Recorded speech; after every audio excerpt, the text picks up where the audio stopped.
جی بسم اللہ الرحمن الرحیم۔ بہت سارے سوال کرتے ہیں کہ گھروں میں پالتو جانور رکھ سکتے ہیں، ان کو پال سکتے ہیں؟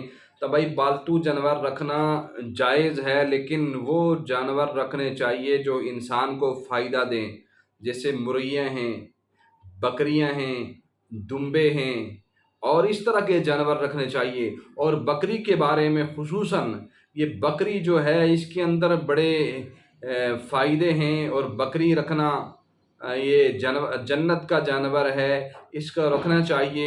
ہر نبی نے بکریاں چرائی ہیں، اور رسول اللہ صلی اللہ علیہ وسلم کی ایک روایت کے اندر آتا ہے 100 بکریاں بھی تھی۔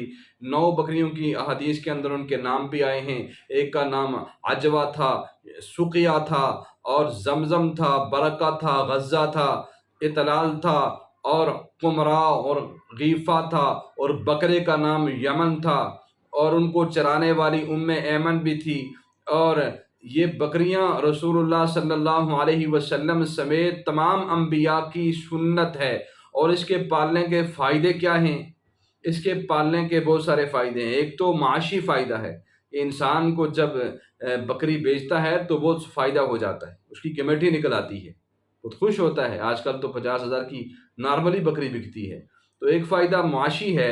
اور دوسرا، بکری جو شخص پالتا ہے اس کے اندر تواضع آتی ہے، عاجزی، انکساری آتی ہے، تکبر اس سے ختم ہوتا ہے۔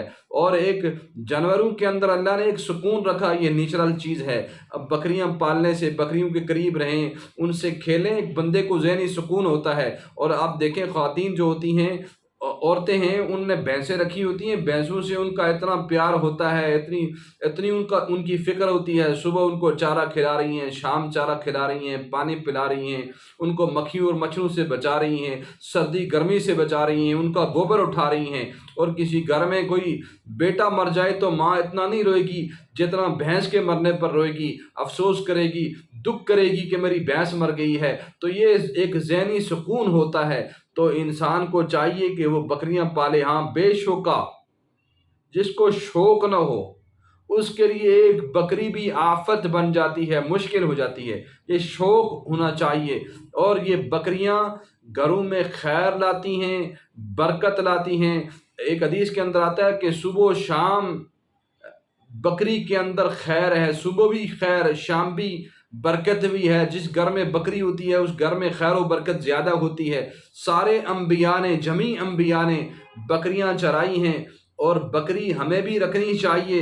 اور ہاں، شوق ہو، شوق نہ ہو تو پھر بکری رکھنا، اس کو پالنا، نفاست پسند انسان، آزاد خیال انسان، اس کے لیے بکری پالنا مشکل ہے۔ لیکن تھوڑا عرصہ جب آپ اگر پالنے کا شوق رکھتے ہیں، تھوڑی کوشش کر لیں، تھوڑا عرصہ گزرے گا، آپ کو ایک انس ہو جائے گا، اور پھر ان سے محبت جب ہو جائے گی تو پھر پالنا مشکل نہیں ہوگا۔ تو برکف آج کے بتانے کا مقصد یہ ہے کہ پالتو جانور آپ ان کو پال سکتے ہیں، گھروں میں رکھ سکتے ہیں، تو وہ جانور پالیں جو فائدے والے ہوں، جیسے بکری ہے، دمبا ہے، دمبی ہے، بھینس ہے، گائے ہے، مرغیاں ہیں، اور اس طرح کی چیزیں۔ ان سے معاشی فائدہ بھی ہے، اور بندہ مصروف بھی رہتا ہے، سکون بھی ہو جاتا ہے، بہت سارے گناہوں سے بچ جاتا ہے، غیبت سے، حسد سے، اور برائیوں سے۔